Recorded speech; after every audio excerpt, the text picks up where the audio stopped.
Tajomstvá záhrady Eden. Miesto, ktoré sa stráca medzi realitou a legendou. Dnes si predstavme fascinujúci príbeh záhrady Eden, jedného z najzáhadnejších miest spomínaných v Biblii. Je to miesto, ktoré rezonuje v srdciach mnohých náboženstiev, filozofií a dokonca aj moderných vedeckých diskusí. Eden nie je len geografickou hádankou, je to symbol dokonalosti, straty a nádeje na obnovu. Poďme na túto hodinu spoločne odhaliť, čo vieme a čo si môžeme predstaviť o tomto rajskom mieste.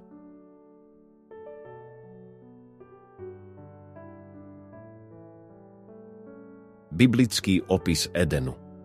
Podľa knihy Genesis stvoril Boh Adama a Evu a umiestnil ich do záhrady na východe, nazývanej Eden.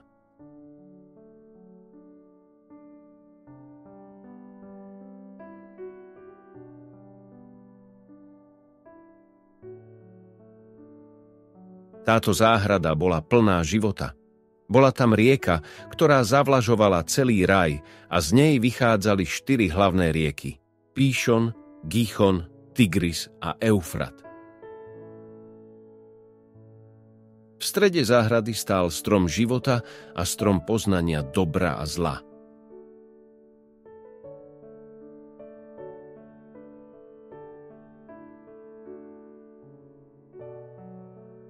Obraz Edenu je nádherný a idylický, miesto harmónie medzi Bohom, človekom a prírodou.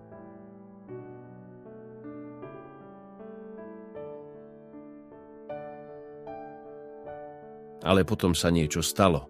Adam a Eva jedli zo stromu poznania, čo im Boh zakázal. Týmto činom porušili dôveru a boli vyhnaní z raja. Vstup bol uzavretý cherubínmi s ohnivým mečom, aby sa k stromu života nedostal žiaden hriešnik. Jedna z najzaujímavejších otázok je, kde sa Eden nachádzal? Biblické opisy. Eden je opisovaný ako miesto s riekami Tigris a Eufrat, ktoré sú geograficky lokalizované v dnešnom Iraku.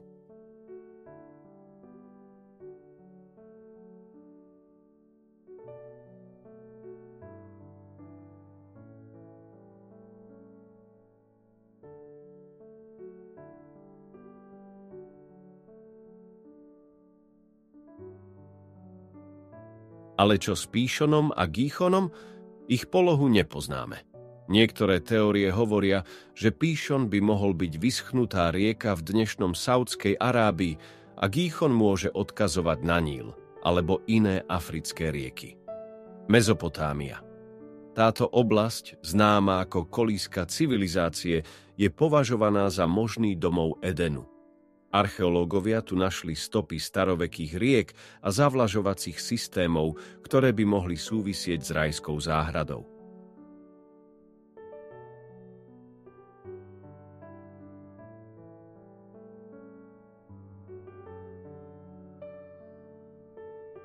Perský záliv. Niektorí geológovia tvrdia, že Eden mohol byť na mieste dnešného Perského zálivu, ktorý bol pred 1000 ročiami úrodnou nížinou.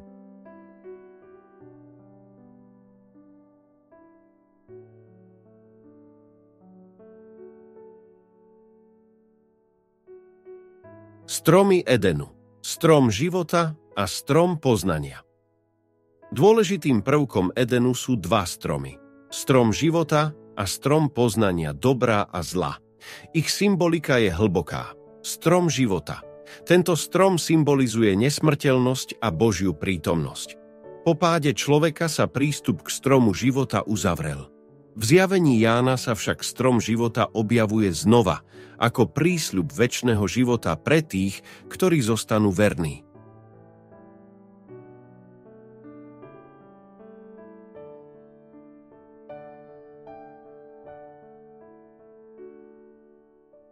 Strom poznania dobra a zla predstavuje slobodnú vôľu a následky voľby. Adam a Eva jedli z tohto stromu, čím si osvojili vedomie dobra a zla, no stratili nevinnosť.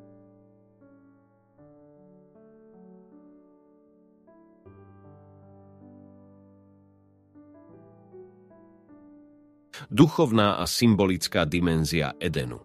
Eden nie je len fyzické miesto. Mnohí teológovia a filozofi ho vnímajú ako duchovný stav dokonalosti a harmónie. Je to symbol spojenia medzi Bohom a človekom, ktoré bolo prerušené neposlušnosťou. Eden ako nebeské kráľovstvo. Niektoré interpretácie vidia Eden ako predobraz neba.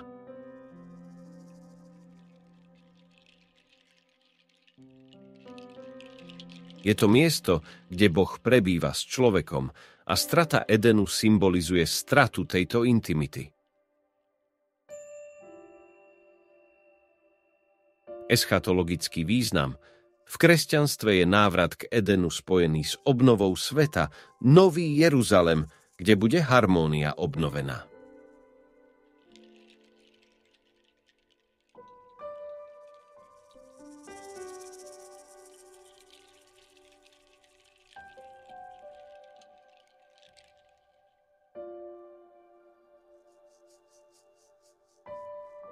Tajomstvá okolo strážcov Edenu.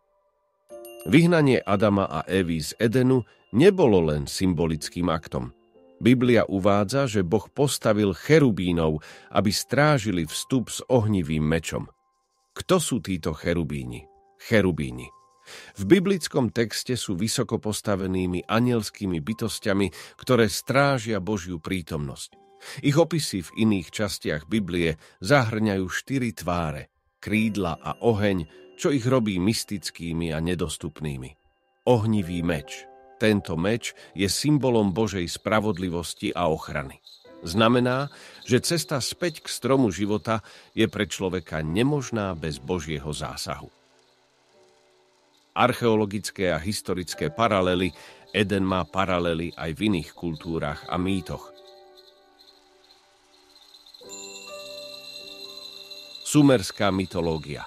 Legendy z Mezopotámie hovoria o bohoch, ktorí žili v záhradách a mali prístup k stromom nesmrteľnosti. Gilgamešov epos. Tento staroveký text spomína vyhľadávanie stromu života, podobne ako v Biblii. Grécka mytológia.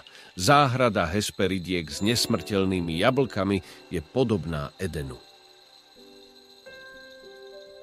Záhada Noémovej potopy. Biblická potopa mohla zničiť fyzické stopy Edenu. Ak bol Eden skutočným miestom, je pravdepodobné, že geologické zmeny po potope úplne premenili krajinu. Moderné vnímanie Edenu dnes je Eden viac než len náboženský príbeh. Stal sa inšpiráciou pre literatúru, umenie a filozofiu. Predstavuje ideál, ku ktorému ľudia túžia, harmóniu so sebou, s prírodou a s Bohom. Aký má význam Eden dnes? Eden nás učí o hodnote voľby a jej následkoch. Túžbe po harmónii a dokonalosti. Nádeji na obnovu a zmierenie s Božím plánom. Tajomstvá záhrady. Eden zostávajú fascinujúcim príbehom, ktorý prekračuje čas a priestor. Je to miesto, ktoré rezonuje nielen v našich srdciach, ale aj v našej predstavivosti. A možno, keď budeme hľadať, nenájdeme len odpovede na otázky o Edene, ale aj o nás samých. Prístup k Božiemu raju, ktorý bol po páde Adama a Evy uzavretý, je znova otvorený prostredníctvom Ježiša. Skrze vieru v Neho a Jeho obetu na kríži môžeme zažiť zmierenie s Bohom a získať prístup k stromu života, ktorý symbolizuje večný život v Božej prítomnosti. Blahoslavení sú tí, čo si perú rúcha, aby mali právo na strom života a mohli vojsť bránami do mesta. Zjavenie Jána 22:14. Tento návrat je duchovnou cestou, ktorú Ježiš pripravil pre všetkých, ktorí ho nasledujú, žijú podľa jeho učenia a prijímajú ho ako svojho spasiteľa.